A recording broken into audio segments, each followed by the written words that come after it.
I was a practicing attorney, and I did a lot of personal injury work. And one of the doctors that I used in my cases, I happened to meet him at a restaurant. So we got talking, and he said that he had some horses, he had a lot of fun with it, and he had 2 other partners. So he said, why don't you come in with us, and we'd have 4 of us, and we'll buy some horses together, just the 4 of us going. One was another doctor, and one was another businessman. So he started talking about, well, you know, if you hit a stallion and you get a good one, you know, he can stand stud, you know, and he gets $10,000 a mare, and he can breed 120 mares, and I'm multiplying quick, and I'm saying, hey, this could be my retirement. This sounds like a good deal. So I says, okay, you have X number of dollars with me. And I completely forgot about it. This was the 1st of October. He called me up about the middle of November and said, Bob, you're now the proud owner of about 1/4 of 4 fillies. So I said, okay. And I went down to Florida and watched it. We had a lot of fun doing that. And we had a fairly decent year. We about broke even with that. So the next year we even went more, and I went with him, and we bought, I bought half of one horse, and it's a Maris. And we bought her for $19,000, and I put $9,500 up.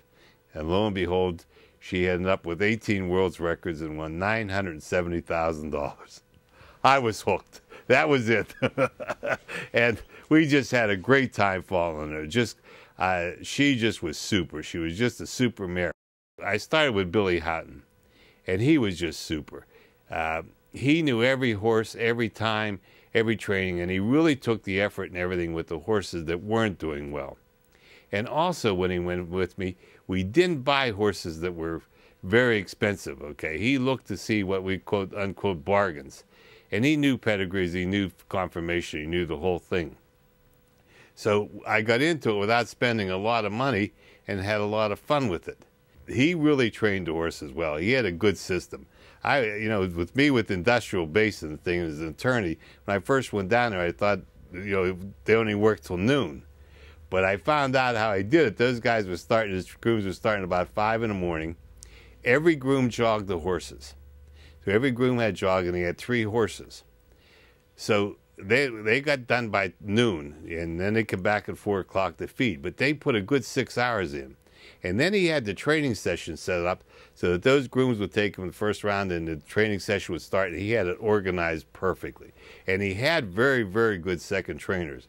And all the grooms wanted to become second trainers, so they worked like heck with them. And then the second trainers wanted to go out on their own too, so everybody was working on a good project with them. And I had my own plane. I have a little single-engine airplane. And I'd fly Billy around from track to track as we'd go see the horses and things going. And he put the days in, and sometimes he was asleep before we even took off, okay? But he was fun. He was really fun. He loved the sport. What he was looking for was that world champion. Every year he wanted another world champion. He wanted the thing going. He was in it. He never charged me once for any travel expense. Never once. He said, you know, this is after I started buying a number of horses and going. He said, Bob, I'm going to make mine on the, you know, on the 5%, on the commission, the whole thing. And he was driving. And I left him drive even when after the changeover came over where the catch drivers were starting to drive. I let Billy drive, and he was a very good driver, especially on the smaller tracks and once we got on the circuit. I loved the Grand Circuit. We had a lot of fun with that. I think it's a great sport. If you can't, I always say this, if you're not in good enough shape to run the Olympics, the best thing is have your horse do it for you. And I really enjoyed it. And whether you're in partnerships with a horse or not, even if you have 1/8 of an interest, it's still your horse. And I really, really enjoyed it. And then I got into the breeding business because we had those good mares.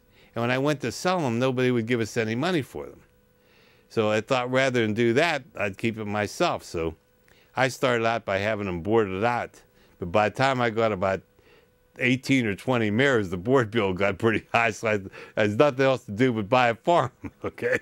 So then I'm buying a farm. We end up with several farms now, and I have a couple of good, very good farm managers, and we have about now, We have about 325 head of horses right now. We have 85 mares in full, and we only have 8 in the ground so far yet, so we have a number of ones to go.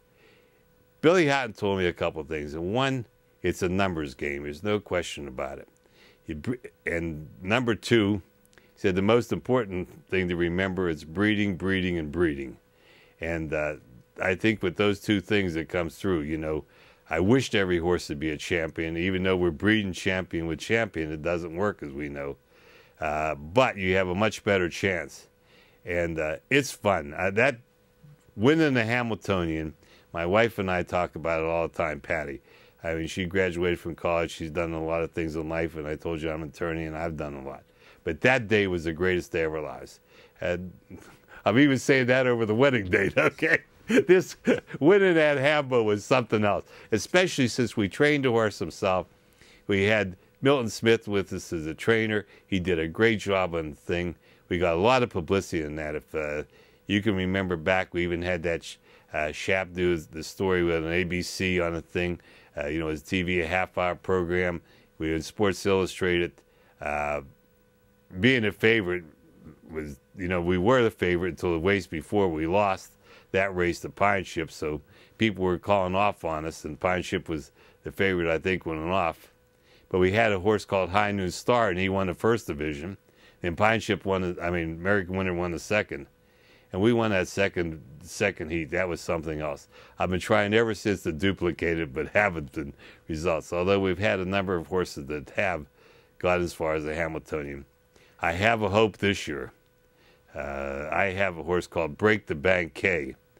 And he had a fairly good 2-year-old season, but we had misfortune on some of our biggest races. He made breaks, but he had showing the speed and the ability. Rich Gillock was the trainer with him, and he is my major trainer now. Him and Jen Hartledge both have a number of horses. So since he's a revenue in New Jersey, we talked it over, and we gave him to Twan Spedhammer to train. So he's training him as a 3-year-old now. And since the races will be out there in New Jersey, we did that. And we hope we have a hopeful for the Hambletonian on it. You know, you can get it. The horse, you can get a great horse, but you got to breed to the good stallion and a whole bit going. But I wished everybody would have that opportunity to race in that Hambletonian. That's something else. And we went with American Winner. We still had heat racing, which I wish we would have kept, instead of doing it for television now 1 week before and that, because I think that really shows how the ability of a horse when he can get back and race twice in an hour and a half like he did. He was just exceptional. He was just exceptional. It's really a great sport if you get involved in it. I only went to twice did I ever go to the track before I bought those horses. Once was in Washington, D.C., and once was with a client at Sportsman's, okay? In the thing. So I'd only never been there twice, and I didn't even know the difference between a pacer and a trotter. But I certainly enjoyed the sport. It's made a great thing for me, and it's been a great family thing, too. It's kept my son and I close on the thing, because he lives in New York, and he goes to races over there. And my daughter enjoys it, so we have a great time with it. And my wife is real good with it. Some of the people that I met in the sport are people I'll remember for the rest of my life, and all of them attribute something to it. You know, I could have story after story about people who are really in it. I say Billy Haughton, but I'll tell you, take our own trainers. Take Soren Nordin was a good example. I think that Jim Artlich and Rich Gillock and Norm Parker are all people that you would sit down with your family with and your children with and have dinner with, and they respect them, and they are hard workers and going. And that's what it takes to win in this sport. There's no secret about success. You have to put the miles on the horse. You have to work with them and train them.